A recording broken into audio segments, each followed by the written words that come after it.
لوٹو رمضان کا لوٹ لو فیضان، واہ کیا بات ماہ رمضان کی۔ انشاءاللہ وہ مہینہ آنے والا ہے، اپنے دل میں خوشی داخل کیجئے، پریپریشن کیجئے، تیاری کیجئے۔ آپ کے گھر پہ جیسا مہمان آتا ہے آپ ویسی تیاری کرتے ہیں نا، کوئی دور کا مہمان، نارمل مہمان، آپ نارمل سی تیاری کرتے ہیں۔ اسپیشل مہمان آپ اسپیشل تیاری کرتے ہیں۔ کچھ مہمان ایسے ہوتے ہیں جن کے آنے کے لیے انتظار ہوتا ہے، یقین نہیں آتا وہ ہمارے گھر آ رہے ہیں۔ بندہ گھر بھی سجاتا ہے، صفائی بھی کرتا ہے، خوشبو بھی لگاتا ہے، اچھے اچھے کھانے بناتا ہے، مہمان کی تیاری ہے نا۔ تو رمضان یہ رب کی طرف سے ہمارے لیے مہمان آ رہا ہے، ہماری بخشش کروانے آ رہا ہے۔ ہمیں اپنے آپ کو سجانا ہے، اپنے کردار کو سجانا ہے۔ اپنی صحت کا بھی اس لیے خیال رکھو کہ میں اب ایسے الٹے سیدھے کھانے نہ کھاؤں رمضان سے پہلے۔ پتہ ہے جس کی شادی ہونے والی ہوتی ہے تو دولہے کو لوگ کہتے ہیں بھائی ذرا خیال رکھنا، شادی والے دن ہی بیمار مت ہو جانا، ایک ہفتہ پہلے سے احتیاط کرواتے ہیں، زیادہ سفر نہیں کرواتے، زیادہ تھکن والا کام نہیں کرواتے۔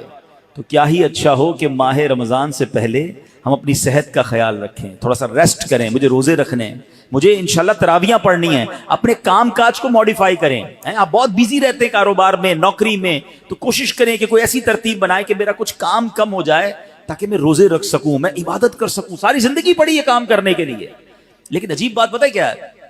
اس وقت دو قسم کی تیاریاں ہو رہی ہیں۔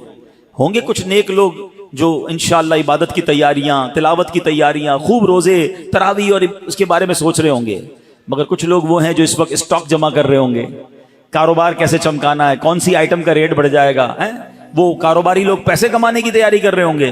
کچھ گھر والے وہ ہوں گے جو یہ سوچ رہے ہوں گے بھائی رمضان میں پکانا کیا ہے، کھانا کیا ہے، کون سی آئٹم لینی ہے۔ رمضان کھانے پینے کے لیے نہیں آتا۔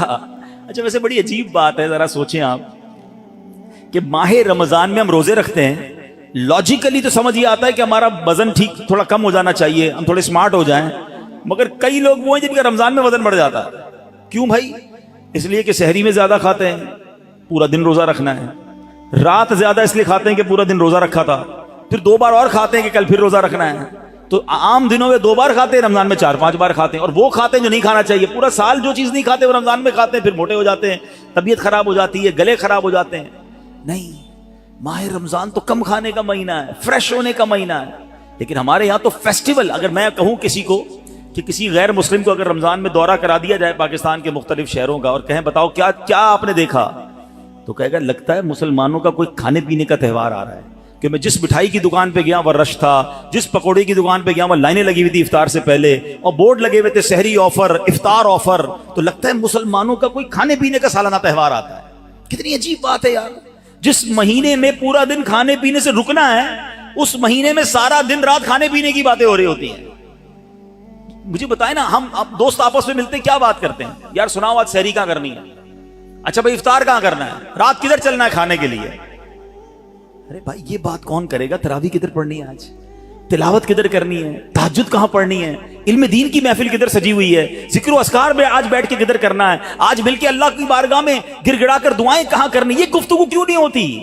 ماہ رمضان تو نیکیوں کا اجر بڑھا دیا گیا، مگر دماغ میں ایک ہی بات گھوم رہی ہوتی ہے، یا دوسری آج کل کھیل کود شروع ہو گیا رمضان میں۔ ایسا نہ کریں۔ ماہ رمضان کے کیسے کیسے فضائل ہیں ذرا سنیے گا۔ معراج شریف کی روایات میں ہے، معراج کے دولہ مکی مدنی مصطفیٰ صلی اللہ تعالی علیہ وسلم نے سدرۃ المنتہا کے قریب ایک فرشتہ دیکھا۔ آپ فرماتے لم ارا مثلہ، یعنی ایسا نرالا فرشتہ میں نے کبھی نہیں دیکھا۔ نبی پاک فرما رہے ہیں، تو آپ فرماتے ہیں کہ میں نے ایسا نرالا فرشتہ تو کبھی نہیں دیکھا تھا۔ یہ جب تسبیح کرتا تھا تو اس کی ایسی خوبصورت آواز تھی کہ اس آواز سے عرش بھی جھوم اٹھتا تھا۔ میں نے جبرائیل سے پوچھا ایو خلقی ھذا، اے جبرائیل یہ کون سی مخلوق ہے؟ عرض کی حضور یہ ایک فرشتہ ہے جو حضرت آدم علیہ السلام سے 2000 سال پہلے پیدا کیا گیا تھا۔ میں نے پوچھا اس سے پہلے یہ کہاں تھا؟ عرض کیا اللہ پاک نے عرش کے نیچے جنت میں ایک جگہ بنائی ہے، یہ وہیں ہوتا ہے۔ حضور آج آپ کے دیدار کے لیے حاضر ہوا ہے۔ کیا شان ہے میرے آقا کی، ہر کوئی فدا ہے بن دیکھے، دیدار کا عالم کیا ہوگا۔ ارے فرشتہ بھی میرے آقا کے دیدار کا تمنائی ہے۔ جبریل امین کہتے حضور آج آپ کے دیدار کے لیے حاضر ہوا ہے۔ مکی مدنی سلطان صلی اللہ تعالی علیہ وسلم فرماتے ہیں کہ کہ اب نبی پاک علیہ الصلوۃ والسلام نے اس فرشتے سے ایک بڑا کمال کا سوال کیا. ذرا سنیے گا, آپ کا ایمان تازہ ہو جائے گا. پیارے آقا علیہ الصلوۃ والسلام نے اس فرشتے کو سلام کیا تو وہ تسبیح میں مصروف تھا, اللہ پاک کی تسبیح میں مصروف تھا, اسے سلام سنائی نہ دیا. اب جبریل امین نے اسے کہا ہذا محمد صلی اللہ علیہ وسلم, یہ محبوب خدا جناب رسول اللہ صلی اللہ علیہ وسلم ہے. جب اس نے سنا تو خوشی سے اپنے دو سبز پر پھیلائے. یہ اتنے بڑے پر تھے جنہوں نے آسمانوں اور زمین کو گھیر لیا. اب اس نے مجھے, نبی پاک فرماتے ہیں, مجھ سے گلے ملنے کی سعادت حاصل کی, ادب سے بوسہ بھی دیا. پھر عرض کی یا رسول اللہ صلی اللہ تعالی علیہ وسلم, آپ کے لیے گڈ نیوز ہے, آپ کے لیے خوشخبری ہے کہ اللہ پاک نے آپ ماہ رمضان کے صدقے آپ کی امت کی بخشش فرما دی. اس فرشتے نے نبی پاک کو خوشخبری عرض کی کہ حضور آپ کی امت کو اللہ نے ماہ رمضان کے صدقے بخش دیا ہے. سبحان اللہ. نبی ہاشمی صلی اللہ علیہ وسلم مزید فرماتے ہیں اس فرشتے کے سامنے دو صندوق رکھے ہوئے تھے جن پر ہزاروں تالے لگائے ہوئے تھے. میں نے پوچھا ان صندوقوں میں کیا ہے؟ اس فرشتے نے عرض کی ان صندوقوں میں آپ کی امت کے روزہ داروں کے لیے جہنم سے آزادی کے پروانے ہیں. آئے ہائے, ہماری آمد, ہماری مغفرت کا انتظام پہلے ہی رب نے فرما دیا ہے. کاش ہم ماہ رمضان کے قدردار بن جائیں. اے گناہ گاروں, تمہاری سمجھ لو بات بن آئی ہے. عاصیوں کی مغفرت کا لے کر آیا ہے پیام.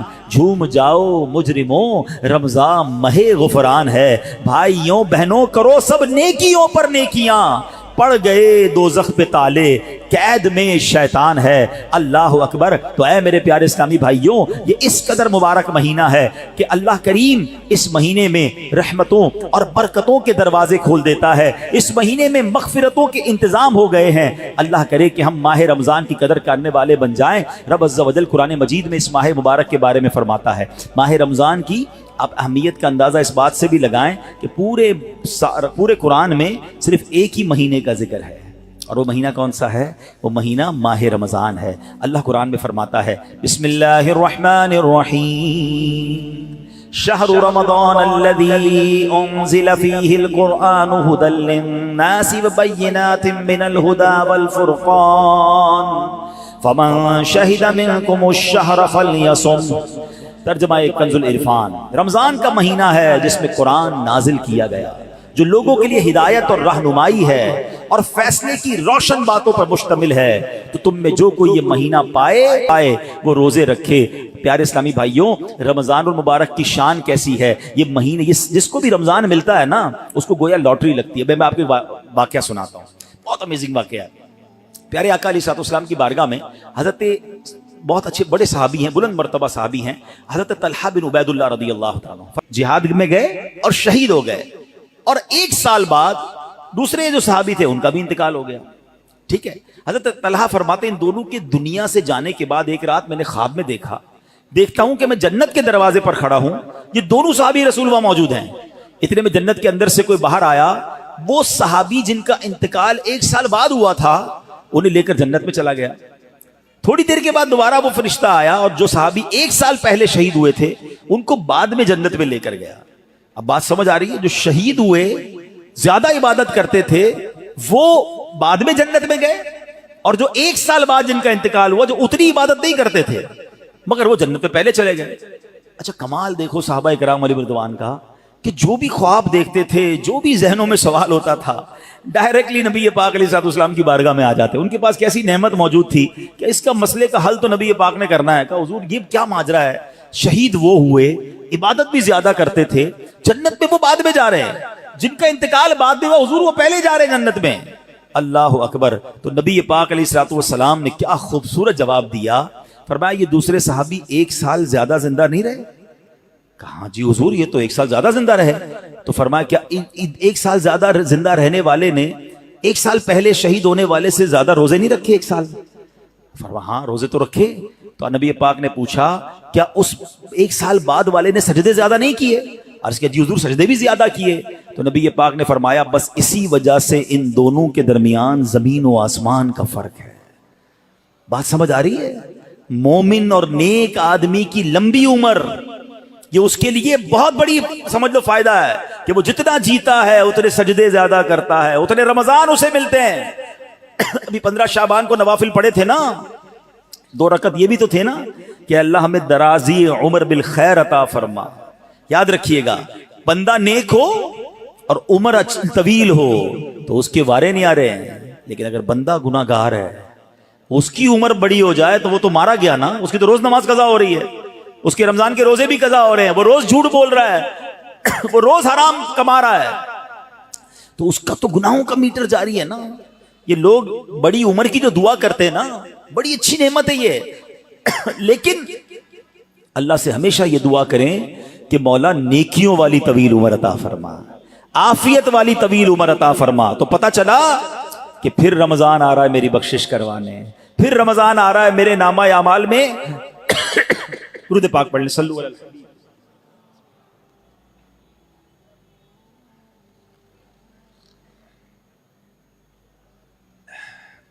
تو پتہ چلا کہ ماہ رمضان یہ ہمارے لیے بہت بڑا احسان ہے. اللہ خیر سے رمضان عطا کر دے، اس کو ضائع نہ ہونے دینا، اس کو خوب نیکیوں میں گزارنا. پچھلے گناہوں کی معافی کا ایک اور چانس دیا جا رہا ہے، مغفرت کا گویا ایک اور موقع آنے والا ہے. اللہ کرے کہ ہم اس کی قدر کرنے میں کامیاب ہو جائیں. یا خدا ہم عاصیوں پر یہ بڑا احسان ہے، یا خدا ہم عاصیوں پر یہ بڑا احسان ہے، زندگی میں پھر عطا ہم کو کیا رمضان ہے. یا الہی تو مدینے میں کبھی رمضان دکھا، یا الہی تو مدینے میں کبھی رمضان دکھا، مدتوں سے دل میں یہ عطار کے ارمان ہے. تو اے میرے پیارے اسلامی بھائیوں، کاش ماہ رمضان کی ہم قدر کرنے میں کامیاب ہو جائیں. آپ کو معلوم ہے ماہ رمضان جب ماہ رمضان آتا تھا نا تو میرے آقا اس کا بھرپور استقبال فرماتے تھے. انشاءاللہ دعوت اسلامی کی طرف سے آج امید ہے کہ نگران شورا اور پھر پرسوں امیر اہل سنت ایک نرالا انداز استقبال کا اعلان کرنے والے ہیں. میں نہیں چاہتا میں پہلے اعلان کروں، ہمارے بزرگوں سے وہ اعلان آ جائے گا تو آپ سب کو پتہ چل جائے گا. ویسے تو انشاءاللہ جیسے میں نے کہا کہ اس نیت سے گھر کی صفائی کرنا، گھر میں خوشبو لگانا، اچھا لباس پہننا ہے، خوشی کا اظہار کرنا، ایک دوسرے کو مبارکباد دینا، یہ بھی بہت ضروری ہے. دیکھیے ہمیں اگر اپنی آنے والی نسلوں تک یہ بات باقی رکھنی ہے کہ رمضان کی اہمیت رہے، ہمارے بچوں کو پتہ چلے، انہیں سارا سال انتظار رہے، تو ہمیں بھی ماہ رمضان کو سیلیبریٹ کرنا چاہیے. نبی پاک کیا کرتے، میرے آقا جب چاند نظر آتا نا سبحان اللہ، تو پیارے آقا علیہ الصلوۃ والسلام قبلے کی طرف رک کر کے یوں دعا مانگتے. ذرا دعا دیکھیے گا کون سی ہے. آقا کی دعا کیا ہوتی، اللہم احلہ علینا بالامن والامانہ والسلامة والعافية المجللة ودفاع الأسقام والعون على الصلاة والصيام والقيام وتلاوة القرآن.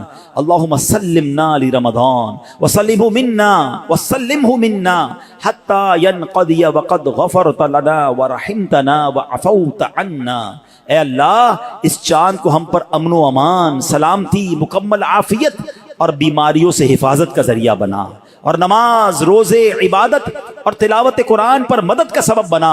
اے رب کریم ہمیں رمضان کی وجہ سے سلامتی عطا فرما، یعنی اسے ہمارے لیے سلامتی والا بنا اور اسے ہم سے سلامتی عطا فرما، یہاں تک کہ جب یہ رخصت ہو تو تیری مغفرت و رحمت اور عفو درگزر ہمارا یقینی مقدر بن چکا ہو. سبحان اللہ. تو پتہ چلا رمضان مبارک کی آمد پر خوشخبریاں دینا، لوگوں کو مبارکباد دینا، یہ اچھا کام ہے. انشاءاللہ اگر ہم رمضان کی آمد کی خوشی بنائیں گے، اللہ کی رحمت جوش میں آئے اور کاش ہم جنت کے حقدار بن جائیں. مگر ایک احتیاط اس میں کرنی ہے، جب بھی رمضان آتا ہے نا تو ایک بڑا عجیب سا میسج وائرل ہوتا ہے. کیا وائرل ہوتا ہے؟ حدیث پاک میں ہے کہ جس نے سب سے پہلے آمد رمضان کی مبارک دی اس کے لیے جنت واجب ہو جاتی ہے. ایسی کوئی حدیث ہمارے آقا مکی مدنی مصطفیٰ صلی اللہ تعالی علیہ وسلم سے ثابت نہیں ہے، نہ ہی رمضان کے بارے میں نہ ہی کسی مبارک مہینے کے بارے میں. ایسے جھوٹے میسیجز کو آگے بڑھانا نہیں چاہیے. جو بھی آپ کو میسج بھیجے اس کو محبت کے ساتھ سمجھائیں کہ ایسی کوئی حدیث نہیں ہے. حدیث پاک ذرا غور سے سن لیں. جو ہر میسج آگے فارورڈ کر دیتے ہیں نا، پہلے چیک تو کریں یہ حدیث ہے بھی کہ نہیں. ہم کہیں جھوٹی حدیث یا جھوٹی بات پھیلانے کا سبب تو نہیں بن رہے. حدیث پاک سنیے گا، من کذب علی متعمدا فلیتبوأ مقعدہ من النار. آقا فرماتے جس نے مجھ پر جان بوجھ کر جھوٹ باندھا، مثلا نبی پاک علیہ الصلوۃ والسلام نے کوئی بات فرمائی نہیں تھی اور یہ کہہ دیا کہ پیارے آقا علیہ الصلوۃ والسلام کی حدیث ہے، تو ایسا بندہ اپنا ٹھکانہ جہنم میں بنا لے. تو بالکل بھی لوگ اچھا یہ تو عجیب ہے نا، کہیں بیٹھے اللہ قرآن میں یہ فرماتا ہے بھائی قرآن میں آیا ہے، کدھر آیا ہے بھائی یہ اس کو بھی نہیں پتا ہے، حدیث میں یہ بات آئی ہے، بھائی کون سی حدیث کس کتاب ہے پتا کچھ نہیں ہے، اپنی طرف سے بولی جا رہے ہیں۔ بھائی کس نے کہا ہے آپ کو؟ قرآن میں آیا ہے، حدیث میں آیا ہے، آپ کو جو پتا نہیں ہے، آپ کو یاد نہیں ہے، اتنا سخت معاملہ ہے، نبی پاک کی طرف جھوٹ باندھنا ہے۔ اور آقا نے کیا فرمایا؟ اپنا ٹھکانہ جہنم بنایا۔ تو آپ کہہ دیں میں نے کہیں پڑھا ہے، ہو سکتا ہے میں نے کہیں سنا ہے، قرآن اور حدیث کی بات کرتے تو لرزہ آ جانا چاہیے، ایک زبر زیر پیش کا ہم فرق نہیں کر سکتے قرآن میں، جناب اللہ نے قرآن میں یہ فرمایا، تم کو نہیں پتا قرآن میں یہ ہے، بحث کریں گے اور قرآن کو بیچ میں لے آئیں گے۔ یہ ہماری خواتین بھی بہت کرتی ہیں، تو مہربانی کر کے اس سے توبہ کریں، اور ان معاملات میں جب تک آپ کے سامنے، آپ دیکھیں آج کروڑوں لوگوں کی تقدیریں بدلنے والے، لاکھوں ہزاروں حافظ اور عالم بنانے والی شخصیت امیر اہل سنت، نہ جانے کتنی ہزاروں ان کو حدیثیں یاد ہوں گی، کتنی روایتیں اور آیتیں یاد ہیں، مگر آج بھی آپ مدنی مذاکرے میں دیکھیں یہ کیوں، یہ ہماری تربیت کے لیے کہ وہ پہلے قرآن کی کوئی آیت پڑھنی ہے تو لکھا ہوا سامنے لاتے ہیں، حدیث پڑھنی تو پورا پڑھ کے سناتے ہیں، تاکہ ایگزیکٹلی وہی لفظ لوگوں کے سامنے جائے جو نبی پاک کے مبارک دہن مبارک سے نکلا ہے۔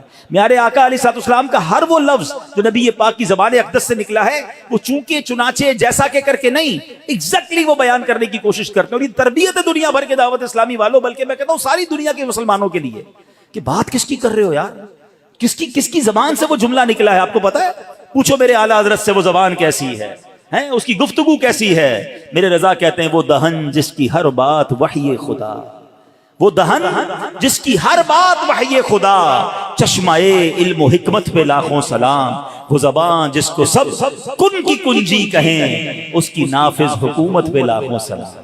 تو ہماری آپ کی جرت نہیں ہونی چاہیے کہ حدیث میں اپنی طرف سے حاشیے لگائیں، اپنی طرف سے معاذ اللہ قرآن پاک کے بارے میں بعض اوقات تو یہ بات ایمانیات پر آ جائے گی، اگر اپنی طرف سے کوئی بات ایڈیشن کر رہا ہے تو بڑے احتیاط کی حاجت ہے۔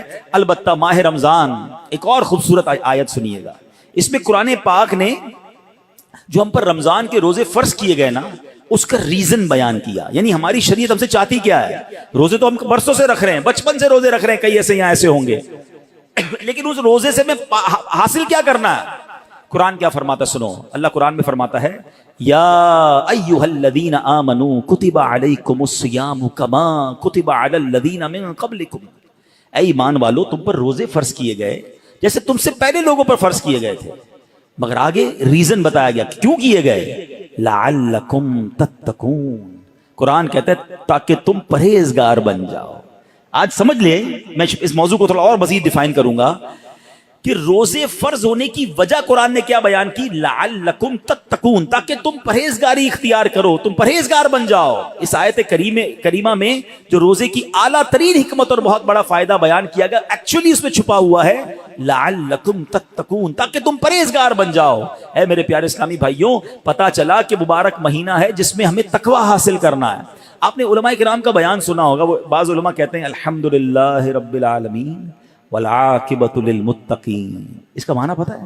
ہائے ہائے، یقین کریں کبھی کبھی خطبہ ہی ہلا دیتا ہے یہ جملہ، اگر سمجھ آ جائے نا کہ تمام تعریفیں اس رب کے لیے ہیں جو عالمین کا رب ہے، والعاقبۃ للمتقین، جو آخرت ہے نا، جو بعد والی زندگی ہے وہ ہے ہی متقین کے لیے، تو ہم کدھر جائیں گے اگر ہم متقین نہیں ہیں، متقیوں میں نہیں ہیں، تو پھر ہمارا کیا بنے گا؟ اب ذرا غور کیجئے، تقوی یہ بڑی کمال کی نعمت ہے، آسان نہیں ہے، مگر سبحان اللہ رمضان کا روزہ جو ہے وہ ہمیں متقی بنانے آیا ہے۔ قرآن کہتا بھی یہی ہے لعلکم تتقون، تاکہ تم پرہیزگار بن جاؤ، متقی بن جاؤ۔ سبحان اللہ، تقوی کتنی بڑی دولت ہے۔ حضرت ابو سعید خدری رضی اللہ تعالیٰ عنہ سے روایت ہے، رسول اکرم نور مجسم شفیع معظم صلی اللہ علیہ وسلم نے ایک صحابی کو نصیحت کرتے ہوئے فرمایا علیک بتقوی اللہ فإنہ جماع کل خیر، تم پر تقوی لازم ہے کہ بے شک تقوی تمام بھلائیوں کا مجموعہ ہے، تمام بھلائیوں کا کمبینیشن کیا ہے؟ وہ تقوی ہے۔ حجت الاسلام امام محمد غزالی فرماتے ہیں اے عزیز تجھے جاننا چاہیے کہ تقوی ایک نایاب خزانہ ہے، اگر تم اس خزانے کو حاصل کرنے میں کامیاب ہو گئے تو تم بہت بڑی کامیابی حاصل کر لو گے۔ یوں سمجھو کہ دنیا اور آخرت کی تمام بھلائیاں تقوی میں جمع کر دی گئی ہیں، اور وہ تقوی کیسے ملے گا؟ وہ روزے سے ملتا ہے۔ اگر بندہ صحیح معنوں میں روزہ رکھ لے تو انشاءاللہ وہ تقوی اختیار کر لے گا۔ تو اے میرے پیارے اسلامی بھائیوں، اب ذرا غور کیجئے، ایکچولی رمضان کو نئی زندگی پانے کا مہینہ قرار دیا گیا، نشاط ثانیہ۔ یہ بڑی کمال کی بات سنیے گا، شاید آپ کو حیرانی ہوگی کہ صوفیہ کرام کے مطابق انسان 2 مرتبہ پیدا ہوتا ہے، ہر انسان صوفیہ کرام کہتے ہیں 2 مرتبہ پیدا ہوتا ہے.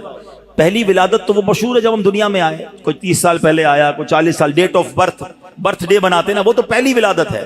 فرمایا دوسری ولادت وہ ہوتی ہے کہ جب بندہ دل کی پاکیزگی حاصل کر لیتا ہے, جب بندہ باطنی بیماریوں سے, حرص, لالچ, ہوس, دنیا کی محبت, تکبر, خود پسندی سے اپنے آپ کو پاک کر لیتا ہے, یہ اس کی دوسری ولادت ہوتی ہے. یعنی زندگی میں ایک موقع ملتا ہے بدلنے کا, ٹرن اراؤنڈ ہونے کا, اپنے آپ کو سدھارنے کا, سچی توبہ کرنے کا. ایک بار پھر رمضان آ رہا ہے, آؤ دوبارہ جی لیتے ہیں, آؤ دوبارہ بدل جاتے ہیں, آؤ اپنے رب سے دوستی کر لیتے ہیں. جو زندگی گزری ہمیں سب کو معلوم ہے کیسی گزری, کیوں نہ یہ رمضان نشاط ثانیہ کا اپنے آپ کو بدلنے کا مہینہ بنا دیں. اللہ نے پھر موقع دے دیا ہے. اے میرے پیارے اسلامی بھائیو, اس بات کو اس طرح سمجھیے, ایک بزرگ بڑی عمر کے تھے, ان کی عمر 60 یا 70 سال تھی, بال بھی سفید تھے. کسی نے کہا حضور آپ کی عمر کتنی ہے؟ کہتے 4 سال. حضور کیوں مذاق کر رہے ہیں, اتنی بڑی عمر ہے, آپ کے تو اپنے پوتے پوتیاں ہوں گی, آپ کہہ رہے ہیں 4 سال عمر ہے. کہتے ہیں بات یہ ہے کہ عمر تو بہت زیادہ ہے, بس توبہ کیے ہوئے 4 سال ہی ہوئے ہیں, اللہ سے دوستی کیے ہوئے 4 ہی سال ہوئے ہیں, باقی زندگی تو کھیلوں میں, گناہوں میں گزار دی ہے. اب آپ سنبھالیں تو کام اپنے سنور جائے, ہم نے تو کمائی سب کھیلوں میں گوائی ہے. پتہ نہیں ہم کب بدلیں گے, کب وہ زندگی پھر حاصل کریں گے, ورنہ زندگی کیسے گزر رہی ہے. ہم میں سے بہت سارے اچھی طرح جانتے ہیں کہ صبح ہوتی ہے, شام ہوتی ہے, زندگی یوں ہی تمام ہوتی ہے. کبھی کبھی تو ڈر لگتا ہے یار کہ زندگی بڑھ رہی ہے, ہمارے گناہ بڑھ رہے ہیں, نیکیاں بڑھ رہی ہیں. کبھی سوچے تو صحیح, کوئی بیلنس شیٹ تو بناؤ کہ ہر گزرنے والا دن ہم اپنی موت کے قریب ہو رہے ہیں. یہ جو برتھ ڈے پر خوشی بناتے ہیں ان کو سوچنا چاہیے. میں نہیں کہتا ناجائز ہے, لیکن جس کی 20 سال کا ہو گیا, 25 سال, 30 سال, آپ سمجھ رہے ہیں آپ آگے بڑھ رہے ہیں, آپ موت کے قریب ہو رہے ہیں. ایک زندگی کا سال کم ہو رہا ہے, ہر گزرنے والا دن ہم قبر کے قریب ہو رہے ہیں. عقل کیا کہتی ہے کہ جو قبر کے جتنا قریب ہوتا جائے اسے نیکیاں اور بڑھانی چاہیے, مگر ہمارا تو ماجرا ہی الگ ہے. اعلیٰ حضرت کہتے ہیں نا, نفس یہ کیا ظلم ہے جب دیکھو تازہ جرم ہے. نفس یہ کیا ظلم ہے جب دیکھو تازہ جرم ہے. نہ تمہاں کے سر پہ اتنا بوجھ بھاری, واہ روز جرم, روز گناہ, روز خطائیں, ہمارا بنے گا کیا؟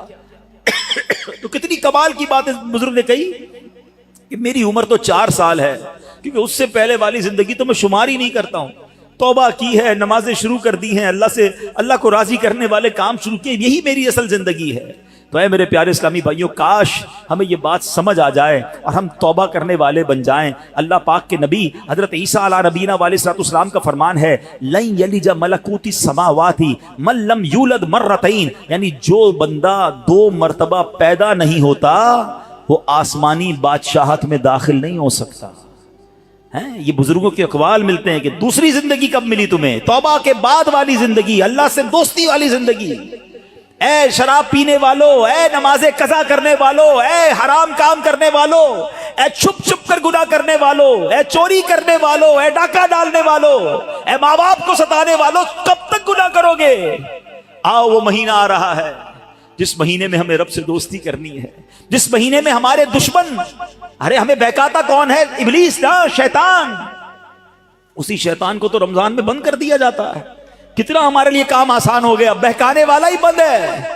اب تو توبہ کر لو, اب تو رب سے دوستی کر لو, اب تو اپنی لائف کو ریوائیو کر کے نشاط ثانیہ ایک نئی زندگی حاصل کر لو کہ چلو اس رمضان سے پہلے والی زندگی دوسری, اور اب زندگی الگ ہے. اب اللہ کی رضا والی زندگی, اب سجدوں والی, اب نماز والی, اب حلال والی زندگی ہوگی. آپ نے 2 صحابی کے واقعات سنے, 1 سال زندہ رہے زیادہ, وہ شہید سے آگے بڑھ گئے کیونکہ وہ 1 سال انہوں نے سجدوں میں, نمازوں میں, روزوں میں گزارا. ہمارا ہر سال ہمارے نہ جانے کتنے گناہوں میں اضافہ کرتا ہوگا. ہمیں یہ غور کرنا چاہیے. کاش اب زندگی کو بدلنے میں کامیاب ہو جائیں. حدیث پاک میں فرمایا, ان لکل شیء بابا وان باب العبادۃ الصیام, بے شک ہر چیز کا دروازہ ہوتا ہے اور روزہ عبادت کا دروازہ ہے. تو اے میرے پیارے اسلامی بھائیوں, کاش ہم روزے کی اہمیت کو سمجھیں. ہمارا ایک اور بڑا پرابلم ہے, ہم نے روزے کا نام بس بھوکا پیاسا رہنے کو سمجھ لیا ہے. لوگ جناب ہمارے یہاں تو ایسے بھی لوگ پائے جاتے ہیں, بات آپ کو عجیب لگے گی. میں بہت چھوٹا تھا, ہمارے علاقے میں جب لوگ ساری رات جاگتے ہیں تو ایک صاحب کے بارے میں کسی نے عذرائے مذاق کہا کہ یہ صاحب بھونپو تو بھونپو روزہ رکھتے ہیں. میں نے کہا یہ کون سا روزہ ہوتا ہے؟ ہم جب چھوٹے تھے اب تو پتہ نہیں وہ سائرن بجتے ہیں, بھونپو کہتے تھے اس کو, سحری کا سائرن تو افطار کا سائرن. میں نے کہا یہ کون سا روزہ ہے؟ کہ ساری رات جاگتے ہیں, سحری کر کے سو جاتے ہیں اور اب افطار میں جا کے اٹھتے ہیں. تو نہ ظہر پڑی نہ عصر پڑی, مغرب کا بھی پتہ نہیں ہے, یہ کون سا روزہ ہے؟ صرف کیا بھوکا پیاسا ہی رہنا ہے؟ فلمیں ڈرامے دیکھ رہے ہیں لوگ, موبائل پہ گیمز چل رہی ہیں, میوزک چل رہا ہے. ہم کیوں رمضان کی نہیں سمجھ رہے؟ روزہ کس چیز کا نام ہے؟ دیکھو یہ کیسے بندے کو پلٹا دیتا ہے اگر صدق کے دل کے ساتھ روزہ رکھا جائے. حضرت شیخ ابو بکر شبلی کا واقعہ سنیے گا, 3ری صدی کے بزرگ ہیں. کہتے ہیں اپنی زندگی کا ایک حیرت انگیز واقعہ بیان کیا آپ نے. ایک مرتبہ ایک قافلے کے ساتھ میں ملک شام جا رہا تھا, تو کہتے ہیں کہ راستے میں اچانک ڈاکوؤں کی جماعت نے ہمارے قافلے پر اٹیک کیا اور قافلے والوں کا ساز و سامان لوٹ کر اپنے سردار کے سامنے ڈھیر کر دیا. جانچ پڑتال کرنے لگے, ایک شخص کے سامان سے بہت ساری شکر اور بادام نکلے. ڈاکو تو ڈاکو ہوتے ہیں. انہوں نے جناب کہا چلو مال بھی ملا اور پیسے کھانا بھی ملا, تو سب نے شکر اور بادام کھانا شروع کر دی. مگر میں نے دیکھا کہ ڈاکو کا سردار کھا نہیں رہا کچھ. تو شیخ ابو بکر شبلی کہتے ہیں بھائی تم کیوں نہیں کھا رہے؟ لوٹ تو لیا ہے, سب کھا رہے, تم خاموش ہو. تو کہتا ہے میرا روزہ ہے. شیخ ابو بکر شبلی کہتے ہیں کہ ایک طرف تو لوگوں کا مال لوٹ رہے ہو, لوگوں سے پیسے لوٹ رہے ہو, اور تم روزہ بھی رکھے ہوئے ہو, یہ کیا بات ہوئی؟ تو کیا کہتے ہیں وہ ڈاکو کا سردار کہتا ہے کہ اللہ پاک سے صلح کے لیے کوئی راہ بھی تو باقی رکھنی چاہیے نا.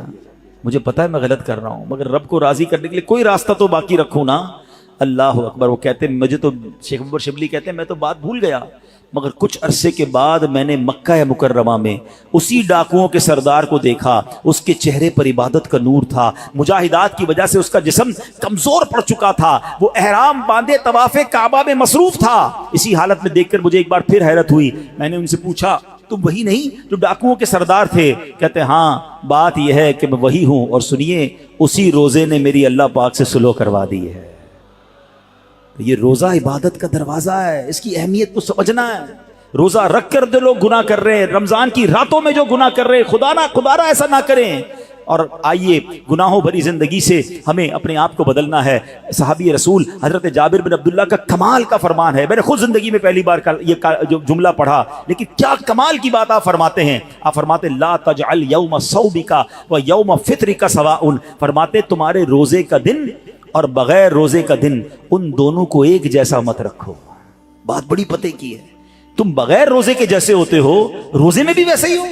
روزے کا دن الگ ہونا چاہیے, اس دن عبادتیں زیادہ ہونی چاہیے, اس دن گناہوں سے بدلنا ہونا چاہیے, اس دن میرے اندر اور تبدیلی آنی چاہیے. کاش آنکھوں کا روزہ ہو کہ میری آنکھیں حرام نہ دیکھیں, کاش زبان کا روزہ ہو کہ میری زبان جھوٹ نہ بولے, کسی کا دل نہ دکھائے. کاش میرے ہاتھ بھی روزے میں ہوں, یہ ہاتھ کسی ظلم کی طرف نہ بڑھیں. کاش میرے پیر بھی روزے والے ہوں, یہ پیر مجھے کسی حرام کے اڈے کی طرف نہ لے جائیں. اللہ کرے کہ صرف بھوکا پیاسا نہیں, ہم اپنے پورے جسم کا روزہ رکھیں, اپنے کردار کا روزہ رکھیں, میری ذات سے کسی کو تکلیف نہ پہنچے. اور سچی بات بتاؤں, روزہ تو بہت سارے لیسن دیتا ہے. تقوی کی بات ہو رہی ہے نا, ایکچولی تقوی کی شاندار پریکٹس بھی ہمیں روزہ کرواتا ہے. مجھے بتائیے, جب ہم روزہ رکھتے ہیں اور افطار کا وقت قریب آنے والا ہوتا ہے, لاکھوں کروڑوں لوگ روزہ رکھتے ہیں پوری دنیا میں, اب دیکھیں تو اربوں لوگ روزہ رکھتے ہیں.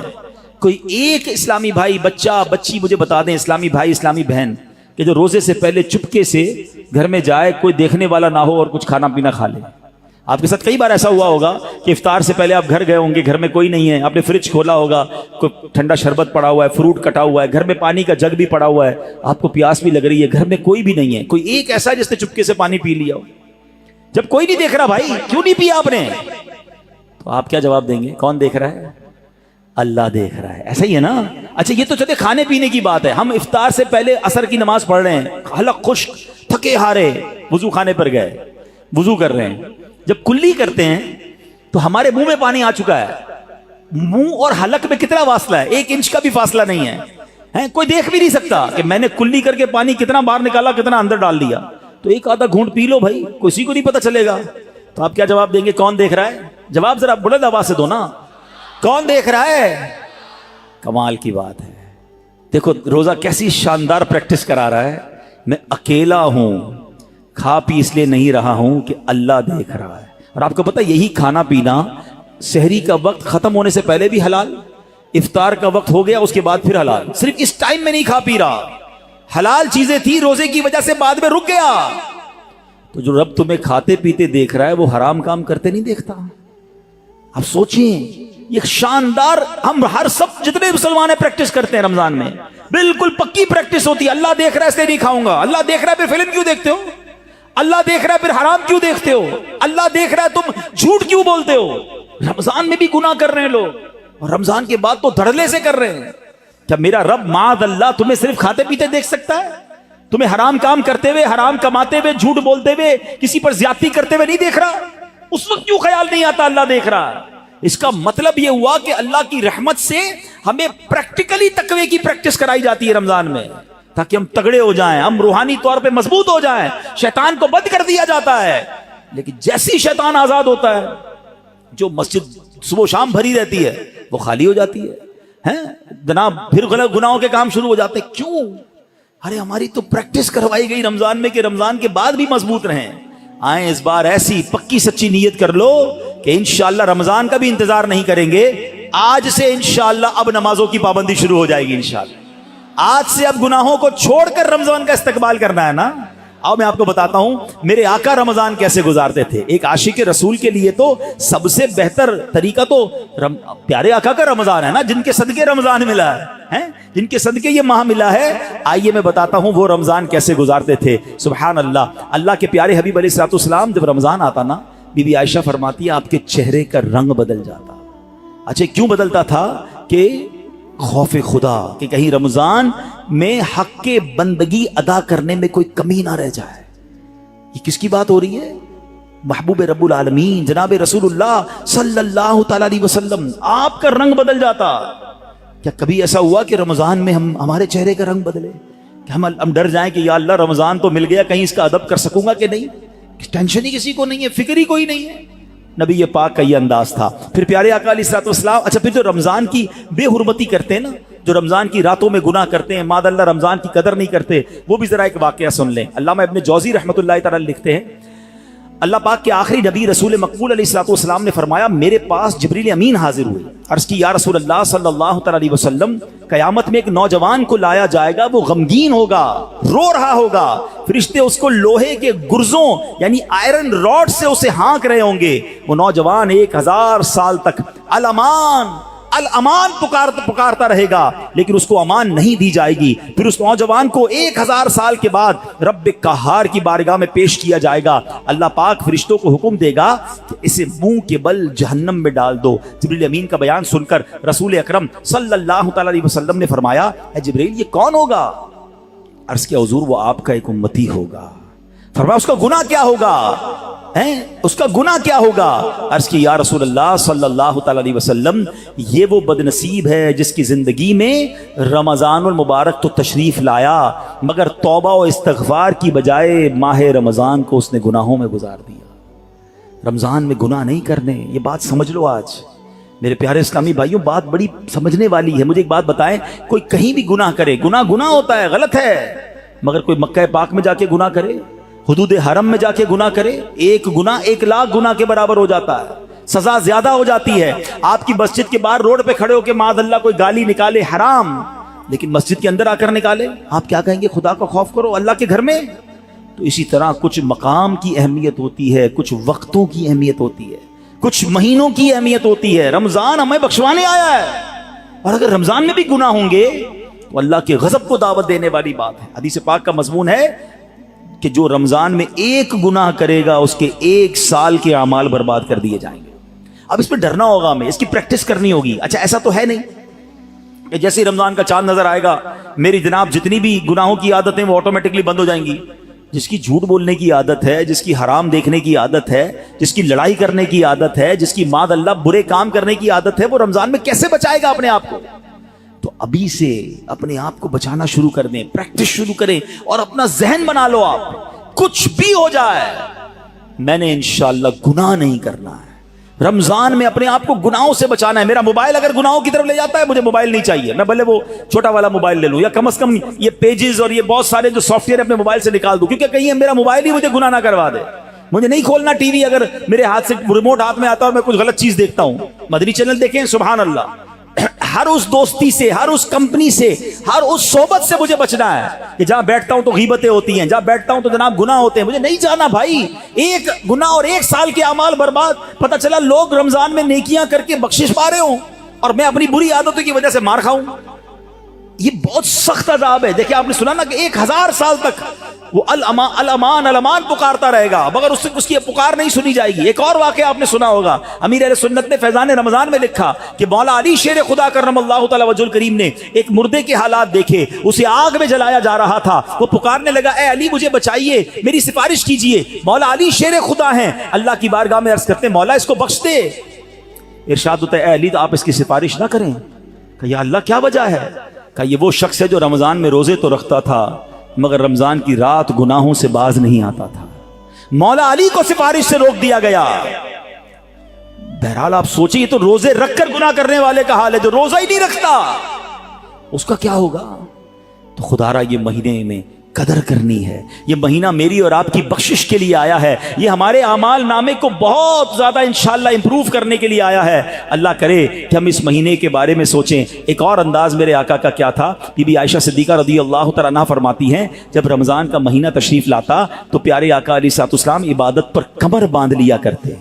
نبی پاک عبادت تو ویسے بھی بڑی فرمایا کرتے تھے مگر رمضان میں اسپیشل میرے آقا علیہ الصلوۃ والسلام اور زیادہ عبادت کرتے، نوافل بڑھا دیتے، ذکر و اذکار بڑھا دیتے، دعائیں بڑھا دیتے.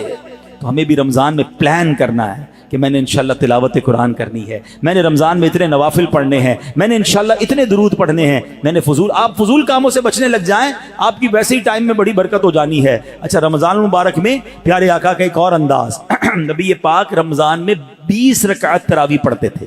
یاد رہے کچھ لوگ 20 رکعت میں ڈنڈی مار رہے ہوتے ہیں، وتر بھی ادا فرماتے، 20 رکعت پوری ادا فرماتے. پیارے آقا نے 20 رکعت تراویح نبی پاک نے نماز تراویح با جماعت پابندی سے ادا نہ فرمائی، صرف 2 دن ادا کی اور پھر سبحان اللہ ہم پر کتنی بڑی مہربانی کی. آپ فرماتے ہیں کہ اگر اس پر پابندی کی گئی تو فرض ہو جانے کا اندیشہ ہے، میری امت کے لیے دشوار ہو جاتی، اس لیے آپ نے جماعت کی پابندی نہ فرمائی. البتہ 20 رکعتیں نبی پاک نے پڑھی اور پھر آپ کے بعد حضرت عمر رضی اللہ تعالیٰ عنہ نے باقاعدہ 20 رکعت نماز تراویح کی جماعت کا اہتمام کیا. تو آج پوری دنیا میں مسلمان تراویح پڑھتے ہیں مگر وہ لوگ ایک نیا ٹرینڈ چلا ہے، 3 روزہ تراویح، 5 روزہ تراویح، 7 روزہ تراویح. غلط نہیں ہے یہ، مگر اس میں ایک احتیاط یہ کرنی ہے کہ جو بھی لوگ یہ انتظام کرتے ہیں وہ حافظ صاحب سے بھی کہہ دیں اور حافظ صاحب سے بھی میری گزارش ہے کہ پراپر قرآن پڑھیں. ہم قرآن سننے کے لیے جمع ہوتے ہیں، کوئی ایوارڈ نہیں چاہیے. اتنا ماشاءاللہ 10 پارے بھی 4 پارے بھی پڑھ رہے ہیں اور 10 بجے فارغ بھی کر رہے ہیں، بڑے اسپیڈ میں پڑھتے ہیں. وہ اسپیڈ میں پڑھ رہے ہیں، قرآن پڑھنے کا ثواب مل بھی رہا ہے کہ نہیں؟ ٹھیک ہے نا، کچھ سمجھ ہی نہیں آ رہا تلاوت کیا ہو رہی ہے. تو یہ کوئی ریس نہیں لگی ہوئی، اللہ کا کلام ہے، اس کے آداب ہیں، اس کی جناب کوئی طریقہ کار ہے، اس کے پروناؤنسیشنز ہیں. بعض اوقات مخارج کی غلطی اور صحیح طریقے سے نہ پڑھنا ثواب کی بجائے گناہ ہوتا ہے. تو پڑھنے والے بھی احتیاط کریں اور ایسی جگہ ہی جا کر پڑھیں کہ جہاں صحیح معنوں میں صحیح تلفظ کے ساتھ تلاوت ہوتی ہو. لیکن اگر کوئی 3 روزہ 5 روزہ 7 روزہ تراویح پڑھتا ہے ٹھیک ہے، اگر صحیح تلاوت ہوئی اور آپ کی نماز ہو گئی اوکے، عاشقان رسول کے ساتھ آپ نے پڑھی ماشاءاللہ. لیکن اس کا مطلب یہ نہیں کہ آپ نے 3 روزہ ختم قرآن کر لیا، 5 روزہ ختم قرآن کر لیا، پورا مہینہ چھٹی ہو گئی. چاند رات تک، جب تک چاند نظر نہیں آتا اس سے پہلے آپ نے روزانہ تراویح پڑھنی ہے. سنت موقدہ ہے. کچھ لوگ سمجھتے تراویح نہیں پڑھی تو کوئی گناہ نہیں ہے، نہیں، تراویح سنت موقدہ ہے. سیدی اعلیٰ حضرت فرماتے ہیں سنت موقدہ کے ترک کی عادت بنا لینا گناہ ہے. اور میں نے آپ کو پہلے بتایا آج بیان کے شروع میں، ہر سجدے پر 1500 نیکیاں ہیں. تو سستی تو کرنی نہیں ہے. 20 رکعتوں کے بعد تراویح کے وتر کے بعد نفل بھی پڑھنے، اللہ کرے سحری میں اٹھے تو تہجد بھی پڑھیں، ہر سجدے پر نیکیاں ہیں. تو ہمیں تو اور عبادت کرنی ہے، نہ کہ عبادت سے جی چرانے کے، دور بھاگنے کے فارمولے اختیار کریں. نبی پاک کا ایک اور بڑا پیارا انداز، میرے آقا جب جبریل امین پیارے آقا کے پاس آتے نا تو نبی پاک جبریل امین کے ساتھ قرآن کا دور فرمایا کرتے. ہائے ہائے ہائے، ہم میں سے بہت سارے وہ لوگ جو تلاوت کرتے ہیں، اچھی بات ہے، مگر یہ دور والی سنت بھی عمل ہونی چاہیے. 2 دوست بیٹھ جائیں، میں پہلے آپ کو قرآن سناتا ہوں پھر آپ سنائیں، اللہ کرے زبانی یاد ہو تو زبانی سنائیں، ورنہ پڑھ کے سنا دیں. گھر میں میاں بیوی کر سکتے ہیں، باپ بیٹا کر سکتے ہیں، بھائی بہن، پردے کے جو بھی معاملات فیملی کے ہیں وہ دیکھ کر اگر گھر میں بھی اپنے ساتھ بیٹھ کر دور کریں اور یاد کریں وہ کیسا منظر ہوگا جب جبریل امین اور نبی پاک قرآن کا دور فرمایا کرتے. اور ایک خاص کام نبی پاک کا یہ ہوتا کہ رمضان میں، ویسے تو میرے آقا سے بڑھ کر سخی کون ہے، مگر رمضان میں میرے آقا خوب سخاوت فرماتے. ہر آنے والے کو عطا فرماتے. راوی لکھتے ہیں ایسی سخاوت ہوتی کہ جیسے تیز آندھی چلتی ہے اس سے زیادہ نبی پاک کی سخاوت جو ہے وہ جاری رہتی. تو ہمیں بھی چاہیے کہ ماہ رمضان میں ہم سخاوت کریں, اپنے دسترخوان کو بھی وسیع کریں, اور لوگوں تک بھی جناب جو مسلمان پریشان ہیں ان تک جناب آپ مدد پہنچائیں یہاں جس سے جتنا بن سکے. ایک بات یاد رکھیے گا, جب بھی بات سخاوت کی آتی ہے نا تو ذہنوں میں یہ بات آتی ہے کہ جناب یہ تو امیروں کا کام ہے. یہ بھول ہے ہماری. سخاوت جو ہے نا وہ ایکچولی دل کی غنا کا نام ہے. کوئی بے شک 1 روپیہ دے اللہ کی راہ میں, اخلاص کے ساتھ دے, اپنی حیثیت کے مطابق دے رہا ہے, ہو سکتا ہے اس کے 1 روپیہ کسی کے لاکھ روپے سے بڑھ جائے. حدیث پاک میں بھی ہے, ایک حدیث پاک کا مضمون ہے کہ 1 لاکھ سے بڑھ گیا. صحابی نے کہا حضور 1 لاکھ سے کیسے بڑھ گیا؟ تو کچھ اس طرح ارشاد فرمایا کہ ایک شخص آیا جس کے پاس 2 دینار تھے یا 2 درہم تھے, اس نے وہ 1 اللہ کی راہ میں دے دیا, اور ایک آیا جس کے پاس لاکھوں تھے, وہ لاکھوں میں سے اس نے 1 لاکھ دیا. تو بتائیں نا زیادہ بڑا سخی کون ہوا؟ 2 میں سے 1 دے دیا, 50% دے دیا, تو اصل سخی تو وہ ہوا. تو اللہ کی بارگاہ میں دل دیکھا جاتا ہے. یہ نہ دیکھو میں کتنی کوانٹٹی دے رہا ہوں, مگر آپ یہ سوچ لو کہ اپنی حیثیت کے مطابق میں نے سخاوت کرنی ہے. اور ویسے ہی لوگ بڑے پریشان ہیں, یہ دن ہے سخاوت کرنے کے. کسی کا دسترخوان اچھا کر دیں, کسی کی جناب افطاری سحری اچھی کر دیں, کسی کے بچوں کی عید اچھی کر دیں. ہمارا ایک اور بڑا پرابلم ہے کہ بعض اوقات ہم روڈ پر مانگنے والوں کو تو بہت کچھ دے رہے ہوتے ہیں, لیکن گھروں میں لوگ بڑے پریشان ہیں. تو ہمیں سفید پوش لوگوں کو تلاش کر کے, اچھا اب یہ بھی جب کہتا ہوں تو لوگ کہتے ہیں یار سفید پوش کہاں سے ملیں گے؟ بھائی آج کے دور میں جس کی آمدنی 40-50 ہزار سے کم ہے وہ پریشان ہی ہے, وہ ہینڈ ٹو ماؤتھ ہے, اس کا پورا نہیں ہو رہا. اللہ نے اگر کسی کو نوازا ہے تو بن مانگے. ایک بڑا عجیب انداز بھی آج ہو گیا ہے, بھائی کوئی ضرورت ہو تو مانگ لینا. کہاں سے مانگے گا جس نے ساری زندگی جمعے کی نماز پڑھ کے خود ہی کچھ نہ کچھ چندہ دیا تھا, اب اس کے پیسے کم ہو گئے ہیں, وہ کیسے مانگے گا؟ کبھی مانگا ہی نہیں اس نے. آپ کیوں کسی کو مانگنے پر مجبور کر رہے ہیں کہ مجھ سے مانگ لینا میں دے دوں گا؟ نہیں, مجھے اور آپ کو رب بن مانگے دے رہا ہے. ہم لوگوں کو کہہ رہے ہیں ہم سے مانگے. ہم خود دیکھ لینا ہمارے ملازمین میں, ہمارے پڑوسیوں میں, ہمارے رشتہ داروں میں جو اس لیول کے لوگ ہیں, اور اگر اللہ نے آپ کو دیا ہے تو بن مانگے دینے کی عادت ڈالیں. خوشی خوشی ان کے گھر پہ سامان بھجوا دیں, راشن بھجوا دیں, کیش بھجوا دیں. ان کے چہرے پہ مسکراہٹ آپ دیکھیے گا. کبھی زندگی میں وہ نہیں مانگیں گے, وہ قرضہ لے لیں گے مگر کبھی کسی سے مانگیں گے نہیں, کیونکہ مانگنا ان کو کبھی آیا ہی نہیں. اللہ ان کو کبھی مانگنے کی نوبت میں نہ لائے, اللہ ہمیں بھی نہ لائے. اللہ سے ہم دعا کرتے ہیں کہ اے مولا ساری زندگی دینے والا بنائی رکھنا, کبھی مانگنے کی نوبت نہ آئے. اللہ ہاتھ اوپر والا عطا فرما, کبھی پھیلانے والا ہاتھ عطا نہ فرما. اللہ کے آگے ہاتھ پھیلائیں گے, اللہ کبھی مخلوق کے سامنے یہ نوبت نہ لائے. لیکن ہمیں بھی یہ خیال رکھنا چاہیے کہ جن کو اللہ نے نوازا ہے وہ اپنے مسلمان بھائیوں کی خیر خواہی کریں. تو بہرحال میرے پیارے اسلامی بھائیوں, باتیں تو بڑی ہوئی کہ ماہ رمضان میں گناہوں سے بچنا ہے, ماہ رمضان میں عبادت کرنی ہے, ماہ رمضان میں تلاوت کرنی ہے, ماہ رمضان کے ایک ایک لمحے کو استعمال کریں. جیسا کہ میں نے کہا کہ افطار کا وقت بڑا مبارک ہے, اس وقت دعائیں کریں. تہجد پڑھنا بڑا آسان ہو جاتا ہے رمضان میں. جب بھی سحری کے لیے اٹھیں آپ پہلے وضو کر کے 2 رکعت 8 رکعت تک تہجد پڑھی جا سکتی ہے. 8 پڑھ لیں, ورنہ کم از کم 2 رکعت پڑھیں, کچھ دیر دعا کریں, خاص قبولیت کا وقت ہے. اور پھر آپ سحری وغیرہ گھر والے مل کر لیں. اور سبحان اللہ, پاکستان میں تو ایک اور بڑی نعمت ہمیں یہ حاصل ہے کہ دعوت اسلامی نے وہ کمال کیا جو صدیوں پہلے سے کوئی ایسی بات ہمیں سننے کو نہیں ملتی. ہاں, میرے آقا علیہ الصلوۃ والسلام نے زندگی میں ایک بار پورے مہینے کا اعتکاف فرمایا تھا. اللہ سلامت رکھے میرے پیر و مرشد کو, کیا شاندار طریقہ دیا ہے کہ جس سے ممکن ہو کہ مجھے رمضان میں گناہ نہیں کرنے. جو یہ چاہتا ہے کہ پورا رمضان میں برکتوں والا پالوں, تو کیا شاندار فارمولہ دیا کہ پورے مہینے کا اعتکاف دعوت اسلامی نے کئی سالوں سے شروع کیا ہوا ہے. اور ہزاروں ہزار اسلامی بھائی دنیا بھر میں پورے مہینے کے اعتکاف میں بیٹھتے ہیں.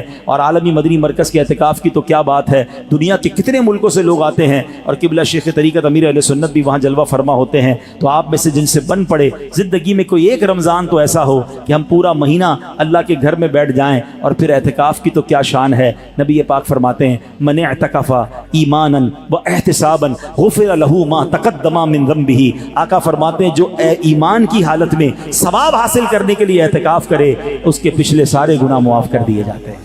تو آخری عشرے کے اعتکاف کی تو شان ہی نرالی ہے. پورا مہینہ نہیں تو آخری عشرے کا اعتکاف کریں. کیوں کہ ایک رات ہے, ہاں وہ بڑی کمال کی رات ہے. قرآن پاک میں رمضان کا تو ذکر آیا نا, اس رات کے لیے تو پوری سورت آئی ہے, سورہ قدر کے نام سے. اور کیا فرمایا؟ انا انزلناہ فی لیلۃ القدر وما ادراک ما لیلۃ القدر لیلۃ القدر خیر من الف شہر. تم نے کیا جانا لیلۃ القدر کیا ہے؟ لیلۃ القدر 1000 مہینوں سے بہتر ہے. تو یہ 1000 مہینوں سے بہتر رات کیسے ملے گی؟ سبحان اللہ. ہمارے آقا کتنے مہربان ہیں. یہ نہ فرمایا کہ پورے سال میں کبھی بھی لیلۃ القدر آ جائے، پورا سال ڈھونڈنا پڑتی. یہ بھی نہ فرمایا کہ پورے رمضان میں کوئی بھی رات لیلۃ القدر ہے تلاش کرو، پورا مہینہ ڈھونڈنا پڑتا. فرمایا رمضان کے آخری عشرے کی 5 طاق راتوں میں سے ایک رات لیلۃ القدر ہے، اسے تلاش کر لو. حدیث کا مضمون ہے. تو پھر اسی لیے اعتکاف کیا جاتا ہے کہ 10 دن اگر ہم مسجد میں ہیں تو جو بھی رات شب قدر ہوگی وہ ہمیں حاصل ہو جائے گی. تو ممکن ہو سکے تو رمضان کے آخری عشرے کا اعتکاف کر کے لیلۃ القدر کی برکتیں حاصل کریں. رب کریم سے پھر دعا ہے، اے مولا ہمیں صحت کے ساتھ، عافیت کے ساتھ ماہ رمضان نصیب فرما، پورے روزے رکھنا نصیب فرما، پوری تراویح پڑھنا نصیب فرما، اور جو بخشے جائیں اے اللہ ان بخشے ہوں کے صدقے ہم گناہگاروں کی بھی بخشش فرما. الحمدللہ ماہ رمضان میں لوگ اپنی زکوٰۃ، اپنے عطیات دیتے ہیں. پہلے اپنے غریب رشتہ داروں کا خیال رکھیں، یہ ان کا حق ہے. اور اس کے بعد میری گزارش ہے، عاشقان رسول کی عظیم تحریک دعوت اسلامی، وہ تنظیم جس نے دنیا بھر میں کمال کر دکھایا ہے، لاکھوں لاکھ حافظ قرآن اور جناب ناظرہ قرآن پڑھنے والے فارغ کیے. آج ماشاءاللہ کورنگی میں میرے ساتھ بائیں طرف 80 بچے ہیں. اسی مسجد میں لگنے والے مدرسۃ المدینہ، مدرسہ اجمیر، فیضان اجمیر مدرسے میں ان 80 بچوں نے ناظرہ قرآن ختم کیا ہے. انشاءاللہ ابھی اجتماع کے بعد ان کی اسناد کی تقسیم بھی ہوگی. تو آپ سوچیں کہ ابھی کیلکولیشن ہم کر رہے تھے کہ دعوت اسلامی جو ہے اس نے اب تک 5 لاکھ کے قریب حافظ قرآن اور ناظرہ پڑھنے والے فارغ کر دیے ہیں. آپ سوچیں یہ کتنی بڑی خدمت ہے. اور اس وقت تقریباً مدارس اور جامعات میں ملائیں تو 5 لاکھ کے قریب بچے اور بچیاں بغیر فیس کے قرآن پاک پڑھ رہے ہیں، درس نظامی کر رہے ہیں. الحمدللہ ایک بڑی کمال کی کیلکولیشن آئی ہے. لوگ اپنی اپنی اچیومنٹ بیان کرتے ہیں، ذرا سنیے گا. 2023 میں پہلے کی بات نہیں کر رہا، صرف 2023 میں دعوت اسلامی نے 12,586 حافظ قرآن ہمیں عطا کیے ہیں ایک سال میں. اچھا اس کو مہینے پہ ڈیوائیڈ کریں تو ماہانہ 1048 حافظ قرآن، اور روزانہ پہ ڈیوائیڈ کریں تو روزانہ ایوریج بنتی ہے 35 حافظ قرآن. اب اس کو ایک اور کیلکولیشن میں کریں تو ہر گھنٹے، ہر گزرنے والا گھنٹہ جو ہے دعوت اسلامی کا آلموسٹ 1.5 یعنی 1.5 حافظ قرآن. اگر 2 گھنٹے گزرے تو 3 حافظ اور مل جاتے ہیں اس امت کو. یہ کیسی فیکٹری ہے؟ لوگ اسی طرح حساب کرتے ہیں نا اپنی فیکٹری کا کہ میری پروڈکشن اتنی ہے، مہینے کے اتنے کنٹینر، تو روز کا اتنا اور جناب گھنٹے کا اتنا. آپ یہ بتائیں ثواب کی کیسی فیکٹری دعوت اسلامی نے لگا دی ہے کہ روزانہ 35 حافظ قرآن. یہ 2023 کی بات ہے، 2024 میں یہ اور بڑھ جائے گا انشاءاللہ. تو یہ صرف حافظ قرآن کی بات ہو رہی ہے. علماء بن رہے ہیں، مساجدیں بن رہی ہیں، اور جناب schools, Islamic English medium school بن رہے ہیں. اسلام آباد میں یونیورسٹی بن چکی ہے. اور آگے چلیں تو الحمدللہ میڈیا کے ذریعے جو کام ہو رہا ہے، کس بندے کے ہاتھ میں موبائل نہیں ہے تو کون سا سوشل میڈیا کا پلیٹ فارم ہے جہاں دعوت اسلامی نہیں ہے؟ الحمدللہ 5 کروڑ سے زیادہ فالوورز تک نیکی کی دعوت اسلامی پہنچا رہی ہے. اور سبحان اللہ مختلف زبانوں میں 45 سے زیادہ زبانوں میں کتابیں ٹرانسلیٹ ہو رہی ہیں تاکہ دنیا بھر کے لوگوں تک اسلام کی دعوت پہنچائی جائے. ہزاروں غیر مسلم مسلمان ہو رہے ہیں. دینی کاموں کی بات کے ساتھ جب ویلفیئر کی کام بات کرتے ہیں تو میں سمجھتا ہوں دنیا میں اتنی بڑی ویلفیئر آرگنائزیشن کہاں آپ کو ملے گی، اور کتنے لوگ ان کے ساتھ وابستہ ہیں کہ جب اعلان ہوتا ہے کہ خون کی ضرورت ہے تو 60,000 سے زیادہ خون کی بوتلیں دے دی جاتی ہیں. جب اعلان ہوتا ہے کہ سیلاب زدگان پریشان ہیں تو جناب اب تک 6,000 گھر آلموسٹ بن گئے، اور پھر ہزاروں گھروں کی تعمیر جاری ہے. اربوں روپے کی امداد ہے. ترکیہ ہو، شام کا زلزلہ ہو، فلسطین کے مسلمانوں کی مدد ہو. الحمدللہ دعوت اسلامی کا شعبہ FGRF آپ کو ہر جگہ خدمت کرتا ہوا نظر آتا ہے. تو ایسی تحریک جو ہمیں حافظ بھی دیتی ہو، عالم بھی دیتی ہو، امام بھی دیتی ہو، امت کو رہنما بھی دیتی ہو، اور جب وقت پڑے تو خون بھی دیتی ہو، مشکل وقت آ جائے تو غریب مسلمانوں کی امداد بھی کرتی ہو، مصیبت زدوں کی امداد کرتی ہو، تو ایسی تحریک کا ہم کیوں نہ ساتھ دیں. سچی بات تو یہ ہے کہ ہمارے پیسوں کا نصیب جاگتا ہے، ہمارے پیسوں کا بھاگ جاگتا ہے کہ ہمارے پیسے اتنے بڑے عظیم کام میں لگ جائیں. تو نہ صرف رضا مسجد میں موجود عاشقان رسول، دنیا بھر کے وہ اسلامی بھائی جو مجھے اس وقت لائیو سوشل میڈیا پہ سن رہے ہیں یا بعد میں اس بیان کو دیکھیں، خدارا اپنی دعوت اسلامی کا دل کھول کر ساتھ دیں، اپنی آخرت کا اس میں آپ سمجھیں کہ سامان کر رہے ہوں گے کہ نہ جانے میرے پیسوں سے کوئی حافظ بن گیا، کوئی عالم بن گیا، جناب کسی دکھیارے مسلمان کی مدد ہو گئی اور قیامت کے دن وہی میری مغفرت کا ذریعہ بن گیا۔ تو اپنی زکوٰۃ میں، اپنے عطیات میں، رمضان میں جو عید کا فطرہ دیں،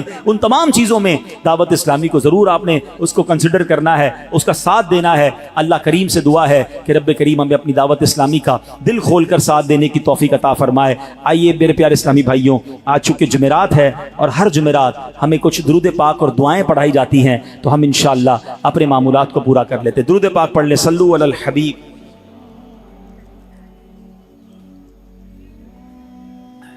بزرگوں نے فرمایا جو شخص ہر شب جمعہ اور جمعرات کی درمیانی رات یہ درود شریف پابندی سے کم از کم ایک مرتبہ پڑھے، موت کے وقت سرکار مدینہ صلی اللہ علیہ وسلم کی زیارت کرے گا، اور قبر میں داخل ہوتے وقت بھی یہاں تک کہ وہ دیکھے گا کہ سرکار مدینہ صلی اللہ علیہ وسلم اسے قبر میں اپنے رحمت بھرے ہاتھوں سے اتار رہے ہیں۔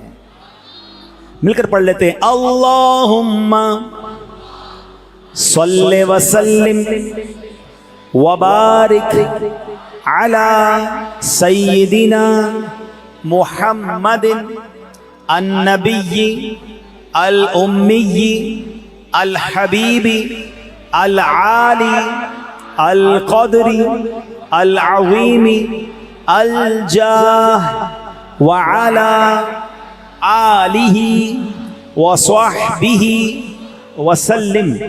حضرت انس رضی اللہ تعالیٰ عنہ سے روایت ہے کہ تاجدار مدینہ صلی اللہ علیہ وسلم نے فرمایا جو شخص یہ درود پاک پڑھے، اگر کھڑا تھا تو بیٹھنے سے پہلے اور بیٹھا تھا تو کھڑے ہونے سے پہلے اس کے گناہ معاف کر دیے جائیں گے۔ مل کر پڑھ لیں، اللہم صلی علی سیدنا و مولانا محمد وعلی آلہ وسلم۔ جو یہ درود پاک پڑھتا ہے اس پر رحمت کے 70 دروازے کھول دیے جاتے ہیں۔ مل کر پڑھ لیں، صلی اللہ علی محمد۔ علامہ احمد سعدی رحمۃ اللہ تعالی بعض بزرگوں سے نقل کرتے ہیں اس درود شریف کو ایک بار پڑھنے سے 6 لاکھ درود شریف پڑھنے کا ثواب حاصل ہوتا ہے۔ مل کر پڑھ لیں، اللہم صلی علی سیدنا محمد عدد ما فی علم اللہ صلاۃ دائمۃ بدوام ملک اللہ۔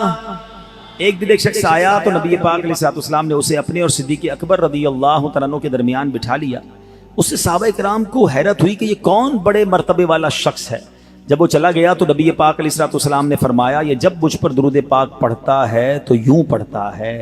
مل کر پڑھ لیں، اللہم صلی علی محمد کما تحب وترضى لہ۔ شافع امم صلی اللہ علیہ وسلم کا فرمان ہے جو شخص یوں درود پاک پڑھے اس کے لیے میری شفاعت واجب ہو جاتی ہے۔ اللہم صلی علی محمد وانزلہ المقعد المقرب عندک یوم القیامہ۔ حضرت ابن عباس رضی اللہ عنہ سے روایت ہے کہ سرکار مدینہ صلی اللہ علیہ وسلم نے فرمایا اس کو پڑھنے والے کے لیے 70 فرشتے 1000 دن تک نیکیاں لکھتے ہیں۔ مل کر پڑھ لیں، جزا اللہ عنا محمدا ما ہوا اہلہ۔ فرمان مصطفیٰ صلی اللہ علیہ وسلم جس نے اس دعا کو 3 مرتبہ پڑھا گویا اس نے شب قدر حاصل کر لی۔ مل کر پڑھتے ہیں، لا الہ الا اللہ الحلیم الکریم سبحان اللہ رب السماوات السبع ورب العرش العظیم لا الہ الا اللہ الحلیم الکریم سبحان اللہ رب السماوات السبع ورب العرش العظیم لا الہ الا اللہ الحلیم الکریم سبحان اللہ رب السماوات السبع ورب العرش العظیم. سبحان اللہ. یہ جو رات ہے نا جمعرات کی، ذرا حدیث سنیے گا. نبی پاک علیہ الصلوۃ والسلام فرماتے ہیں بے شک اللہ پاک ہر جمعے کی رات کے شروع سے لے کر آخر تک اور ہر رات کے آخری تہائی حصے میں دنیا کے آسمان پر تجلی فرماتا ہے اور فرشتے کو حکم دیتا ہے جو یہ اعلان کرتا ہے کوئی مانگنے والا کہ اس کو عطا کروں، ہے کوئی توبہ کرنے والا کہ میں اس کی توبہ قبول کروں، ہے کوئی بخشش مانگنے والا کہ اس کو بخش دوں، اے نیکی کے چاہنے والے نیکی کے کام میں جلدی کر، اور اے گناہ کے چاہنے والے گناہ سے باز آ جا. جمعے کا دن کا ایک وظیفہ بھی ہے کہ نبی پاک علیہ الصلوۃ والسلام نے فرمایا جو شخص جمعے والے دن فجر کی نماز سے پہلے 3 مرتبہ استغفر اللہ الذی لا الہ الا هو واتوب الیہ پڑھے، اس کے گناہ بخش دیے جائیں گے اگرچہ سمندر کی جھاگ سے زیادہ ہوں. تو وظیفہ بھی یاد کر لیں، فجر سے پہلے پڑھنا ہے. اللہ پاک ہمیں عمل کرنے کی توفیق عطا فرمائے. صلو علی الحبیب.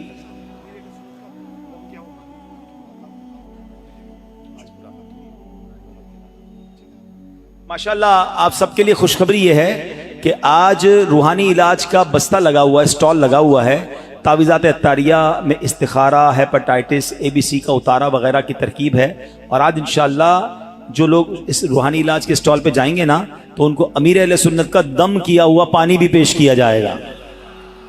سبحان اللہ. کورنگی نمبر 4 فیضان اجمیر جو مدرسہ ہے مدرسۃ المدینہ، اس کے 104 بچوں نے ناظرہ اور حفظ مکمل کرنے کی سعادت حاصل کی ہے. تو اس میں سے ناظرہ کے بچوں کو آج انشاءاللہ اسناد یعنی سرٹیفکیٹس وغیرہ جو ہیں وہ پیش کیے جائیں گے انشاءاللہ. صلو علی الحبیب.